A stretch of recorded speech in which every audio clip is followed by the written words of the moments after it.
दामाद जी, जब आपकी औकात नहीं थी बच्चे पालने की, खर्च उठाने की, तो बच्चा पैदा क्यों किया? क्योंकि मेरी बेटी की ऐसी हालत।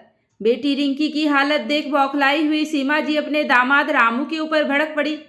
रामू कुछ बोले उससे पहले ही रामू की माँ उर्मी जी बोल पड़ी। अरे बहन जी, रामू की कोई गलती नहीं है। वो तो मैंने ही बोला था कि बहू को मेरे पास भेज। जो भी कहना है मुझसे कहिए, मेरे बेटे को मत कहिए। अच्छा, बड़ा बुरा लग रहा है आपको अपने बेटे के लिए।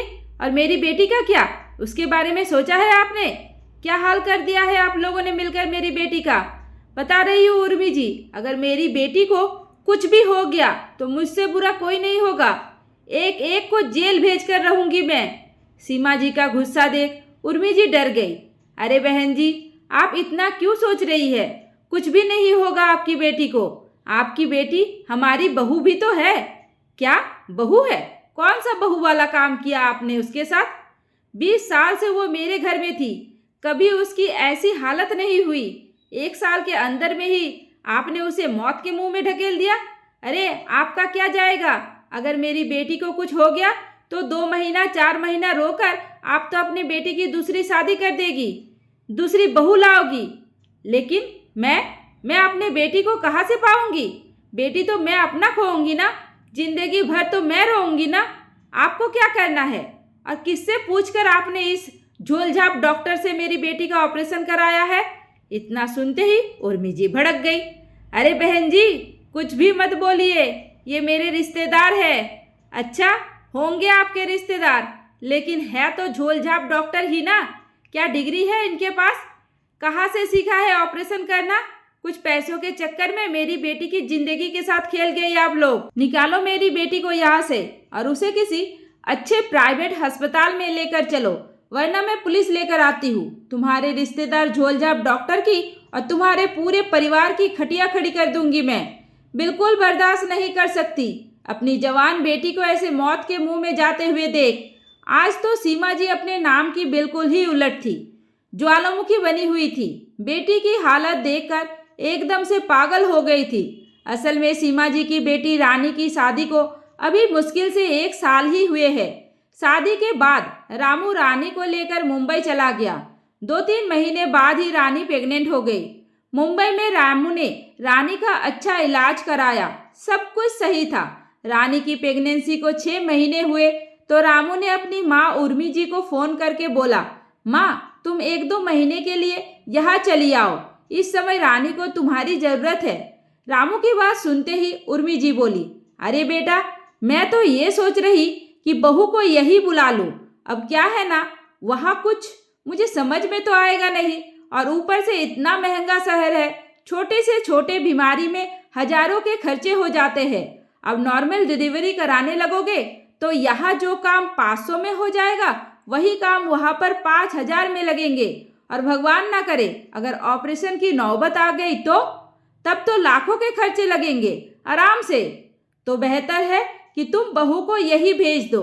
यहाँ पर मैं हूँ, हमारा देखा सुना जगह है, डॉक्टर है, अगल बगल की औरतें हैं जिसे जानकारी है। कोई दिक्कत कोई परेशानी हुई तो देख लेगी, समझ लेगी। वहाँ मैं किससे पूछूंगी? माँ की बात सुन रामू ने कहा, माँ औरतों के चक्कर में नहीं पड़ना है, जो भी होगा डॉक्टर बताएंगे, जैसा वो कहेंगे वैसा ही होगा। डॉक्टर की जानकारी और औरत की जानकारी अलग होती है। कुछ भी अलग नहीं होता है बेटा, कुछ भी अलग नहीं होता। ऐसे तुम्हें लग रहा है ना, शहर जाकर सब कुछ भूल गए हो। मैंने भी तुम्हें पैदा करके इतना बड़ा किया है, तुम तो घर पर ही हो गए थे, तब तो इतने डॉक्टर के चोच भी नहीं थे। तुम खामखा परेशान हो रहे हो। तुम आराम से अपनी नौकरी करो, मैं सब कुछ देख लूंगी। रामू लाख अपनी माँ उर्मी जी को मना करता रह गया, लेकिन उर्मी जी जबरदस्ती करके रानी को अपने पास बुलवा लेती है। डॉक्टर ने जो डेट दी थी उसके 15 दिन पहले ही रामू ने अपना टिकट करा लिया था घर आने के लिए, लेकिन रानी का 9वां महीना लगते ही मुश्किल से 2-3 दिन ही गुजरे होंगे कि उनके पेट में तेज दर्द होने लगा। उर्मी जी के पास ही उनके रिश्तेदार बंगाली डॉक्टर के पास ले गई, जो नॉर्मल डिलीवरी कराने के साथ साथ छोटा मोटा इलाज आराम से करता था, छोटा मोटा चीर फाड़ भी कर देता था। पहले तो उसने रानी की नॉर्मल डिलीवरी कराने की कोशिश की, लेकिन जब रानी का दर्द बढ़ता गया, उसकी तकलीफ बढ़ती गई, यहाँ तक कि बच्चे ने पेट में ही गंदा पानी पी लिया, तो उस बंगाली डॉक्टर ने तुरंत ही अपने ही जान पहचान के दूसरे डॉक्टर के पास ले गया ऑपरेशन के लिए, जहाँ रानी का ऑपरेशन हुआ और उसने एक बेटे को जन्म दिया।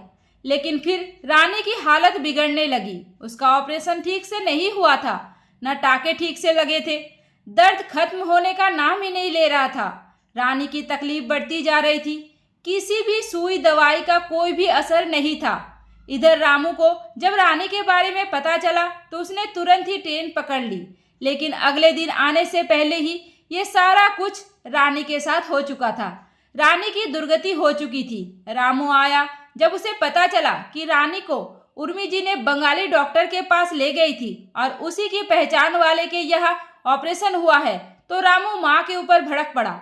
उसने तुरंत एम्बुलेंस को फ़ोन किया रानी को किसी अच्छे प्राइवेट अस्पताल में ले जाने के लिए। तब तक सीमा जी भी बेटी की खबर सुनकर भागती हुई रोती हुई आ गई और आते ही रामू के साथ साथ उर्मी जी पर भी बरस पड़ी। फिलहाल तो रामू सीमा जी की बातों पर ध्यान ना देते हुए रानी को लेकर तुरंत प्राइवेट अस्पताल भागा, जहां डॉक्टरों ने उसका ऑपरेशन खोल के फिर से ऑपरेशन करके अच्छे से टाके लगाए। तब तक रानी का ऑपरेशन इतना पक गया था, इतना खराब हो गया था कि रानी को पूरे 30 दिन हॉस्पिटल में एडमिट करना पड़ा। और ये सब लापरवाही की वजह बस उर्मी जी का लालच था। प्राइवेट अस्पताल में पैसों का चक्कर, पैसों के डर से रानी को एक नॉर्मल डॉक्टर के पास ले गई थी, जबकि रामू ने मना किया था। इसके बावजूद भी हालात ऐसे हो गए थे कि उस समय बेटे के होने की खुशी किसी को नहीं थी। सबको ये था कि बस रानी कैसे बच जाए। खैर, जैसे तैसे इतनी दुर्गति के बाद तो रानी ठीक हुई और 30 दिन बाद जब घर आई, घर आने के एक हफ्ते तक तो उर्मी जी ने कुछ भी नहीं कहा।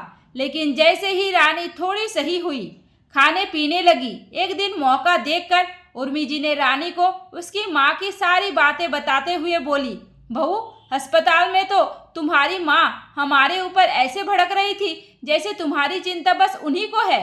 हम तो तुम्हारे दुश्मन है। आज के बाद ना मैं तुम्हारी माँ से कभी बात करूँगी। कितना भला बुरा कहा उन्होंने मुझे, हमारी औकात दिखाई, मेरे बेटे की औकात दिखाई। अरे उन्हें शर्म नहीं आई? अपने दामाद से कोई ऐसे बातें करता है भला? सास के मुंह से माँ की बातें सुन रानी को बहुत अजीब लगा। उसे विश्वास ही नहीं था कि उसकी माँ इतना सब कुछ बोल गई है। अभी रानी अपने सोच में ही डूबी थी कि तभी पीछे से रामू की आवाज आई। तो कैसी बातें करती माँ? कैसी बातें करनी चाहिए थी उन्हें आपसे, जिसकी जवान बेटी ऐसे मौत के मुंह में पड़ी हो? उस माँ के ऊपर क्या बीतेगी समझ सकती हो आप? आपको उन्होंने 4 बातें बोल दी तो आपको बर्दाश्त नहीं हो रहा, और आपने उनकी बेटी की क्या हालत कर दी थी, ये भला वो कैसे बर्दाश्त कर सकती थी? मैंने बोला था ना आपसे कि अगर रानी को कोई भी दिक्कत होगी तो आप उसे तुरंत किसी अच्छे अस्पताल में लेकर जाना। लेकिन आपने पैसों के चलते, कुछ पैसे बचाने के चलते आप उसे बंगाली डॉक्टर के पास लेकर गई। माँ, वो छोटे मोटे रोग का इलाज करता है, दवाइयाँ देता है। बच्चे पैदा कराना और छोटे मोटे रोग का इलाज कराने में बहुत बड़ी बात होती है। लेकिन ये तुम्हें कौन समझा पाएगा? मैं तो बिल्कुल भी नहीं समझा पाऊंगा। माँ, मैं बस इतना कहने आया हूँ कि मैंने 1 महीने की छुट्टी ले ली है, क्योंकि रानी अभी इस लायक है नहीं कि मैं उसे लेकर जा सकूँ। 1 महीने बाद मैं उसे अपने साथ लेकर जाऊंगा। मैंने सोचा था 4-6 महीने यहीं पर माँ बेटे को छोड़ दूंगा, थोड़ी देखभाल हो जाएगी। लेकिन अब नहीं। तुम अपने पैसे बचाने के चक्कर में, अपनी कंजूसी के चक्कर में कल को उनकी तबीयत भी खराब हुई तो तुम उल्टा सीधा इलाज कराने लगोगी। अब मैं अपने बीबी और बच्चे के साथ और लापरवाही बर्दाश्त नहीं कर सकता। आज तुम्हारी एक छोटी सी लापरवाही की वजह से, छोटे से इलाज की वजह से मेरी घर गृहस्थी, मेरा संसार, सब कुछ बर्बाद होते होते बचा है। अब तक तो बहू की माँ ने ही खरी खोटी सुनाई थी और अब बेटे ने भी सुना दी। चारों ओर से बातें सुनने के बाद बेचारी उर्मी जी एकदम से शांत हो गई थी। अपने गलती का एहसास तो उन्हें भी हो चुका था, लेकिन वही बात है ना कि अपने मुंह से आखिर कहे तो कहे क्या। अब अपनी गलती सुधारने के लिए उन्होंने रानी की और उसके बेटे की खूब अच्छे से देखभाल की और 1 महीने बाद ही माँ बेटे बिल्कुल स्वस्थ थे।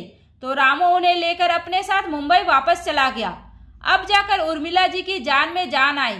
ऐसा लगा जैसे बहुत बड़ा ग्रह नक्षत्र टल गया हो। दोस्तों, ये कहानी पूरी तरह से काल्पनिक है, कृपया इसे वास्तविकता से ना जोड़ें। ये कहानी आप लोगों को कैसी लगी मुझे कमेंट करके ज़रूर बताइए। उम्मीद करती हूँ आपको हमारी कहानी पसंद आई होगी। कहानी पसंद आई है तो वीडियो को लाइक करें, चैनल पर नए हैं तो चैनल को सब्सक्राइब करें और हाँ, नोटिफिकेशन बेल को ज़रूर दबाइए ताकि अगली अपडेट सबसे पहले आपको मिले। धन्यवाद।